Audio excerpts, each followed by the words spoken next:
Bab 5. Mengejutkan.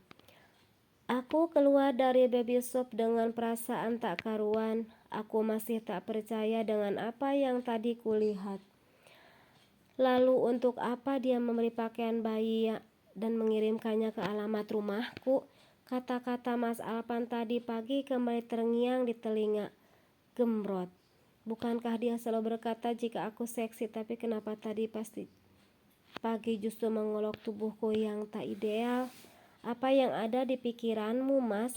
Sekarang saja aku tak bisa mengerti bagaimana jalan pikiranmu. Dan Mas Alpan mengatakan sebuah rencana. Rencana apa yang dimaksud Mas Alpan? Kepalaku justru pusing memikirkan teka-teki itu. Aku duduk di depan kemudi sambil memijit kepala yang terasa berdenyut. Bayang-bayang Mas Alpan berkhianat menari-nari dalam angan. Aku tak pernah bermimpi ada di posisi seperti ini. Kukira cerita suami berkhianat hanya ada di dalam sinetron atau novel belaka. Namun ternyata aku sendiri mengalaminya.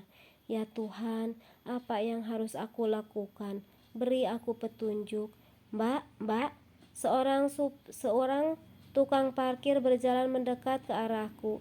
Jendela mobil yang masih terbuka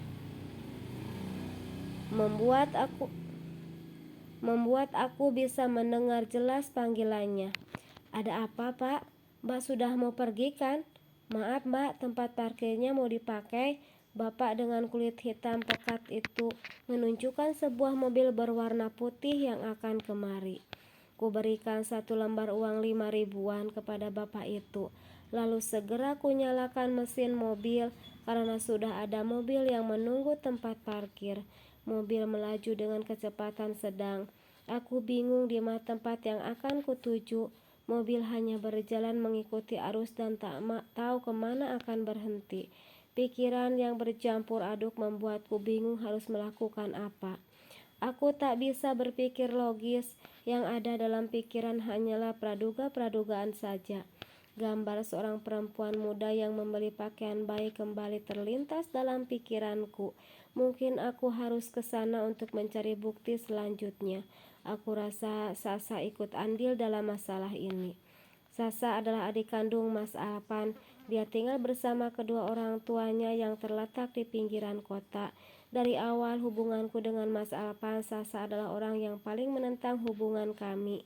Hingga akhirnya Mas Alpan mampu meyakinkan dia untuk menerima keberadaanku sebagai kakak iparnya. Lalu kenapa Sasa membeli pakaian bayi lalu mengirimkannya ke rumahku? Apa karena Mas Alpan yang memintanya? Ya, seperti yang dia jelaskan padaku semalam. Namun ucapannya sungguh tak masuk akal. Kenapa semua penuh dengan teka-teki seperti ini? Mobilku putar ke kanan. Ya, karena alamat rumah ibu mertua berlawan arah dari jalanku tadi. Kendaraan roda 4ku melakukan dengan kecepatan tinggi. Aku harus segera tahu jawaban dari segala pertanyaanku ini. Dengan berbekal paper bag berisi pakaian bayi dan video CCTV di baby shop akan kutanyakan semua kepada Sasa. Semoga saja dia ada di rumah. Aku mulai masuk ke area perkampungan ibu. Pepohonan tampak tumbuh subur di sepanjang jalan. Udara juga belum banyak tercemar seperti di kota. Dulu aku sangat menginginkan tinggal di perkampungan dengan suasana alam yang masih terasa. Namun Mas Alpan tak pernah suka jika aku membangun rumah di kampung halamannya. Alasannya karena bisnis kami ada di kota dan aku hanya bisa menurut karena memang benar pekerjaan kami berada di kota. Entah yang dikatakannya benar atau hanya alasan, aku pun tak tahu. Mobil berhenti tepat di halaman rumah masa kecil Mas Alpan. Rumah tingkat 2 dengan cat hijau ini adalah rumah terbagus di daerah ini. Rumah ini memang direnovasi setelah aku dan Mas Alpan menikah. Lebih tepatnya akulah yang membiayai pembangunan rumah ini.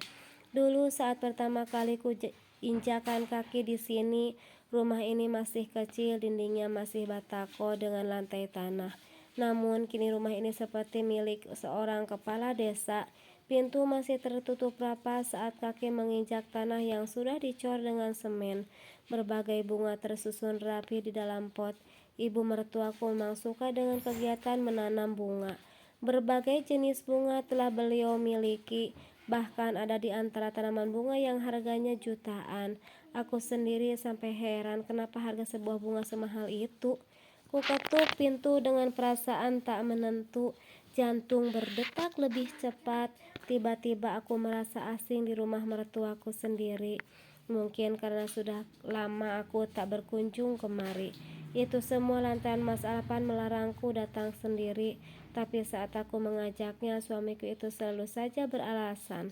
Krak, pintu dibuka dari dalam. Seorang wanita paruh baya yang memakai dasar sedikit di bawah lutut dengan dandanan cetar membahana menatapku terkejut. Apa aku seperti hantu hingga membuat ibu mertuaku sendiri begitu terkejut saat melihat wajah menantunya sendiri. Assalamualaikum, Mak. Kucium punggung tangannya dengan taksim. Waalaikumsalam. Kamu sendiri, Al? Tanyanya sambil melihat ke arah mobil yang terparkir tepat di sebelah timur pintu utama.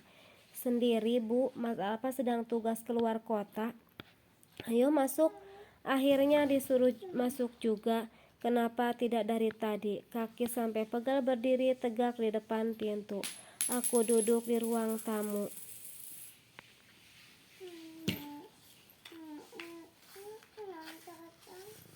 Semua sudut ruangan ini terlihat jauh berbeda dari terakhir aku menginjakan kaki kemari.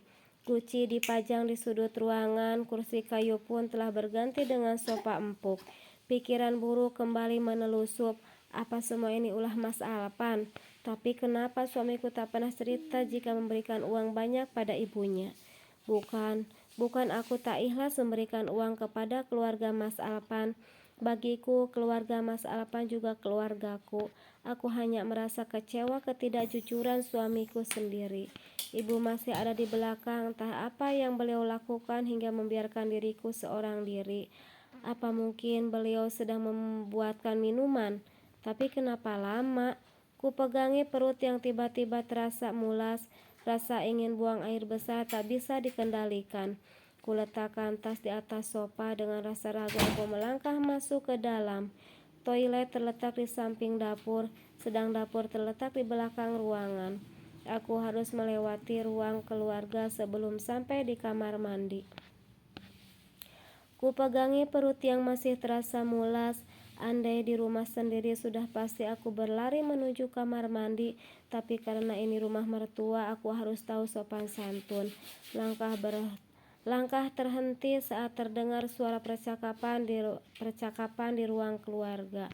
Aku berdiri di balik tembok dengan telinga ku pasang selebar mungkin agar dapat mendengar percakapan mereka. Ku pegangi perut sambil menahan gejolak di dalamnya. Aku harus bisa menahannya agar aku tahu apa yang mereka bicarakan.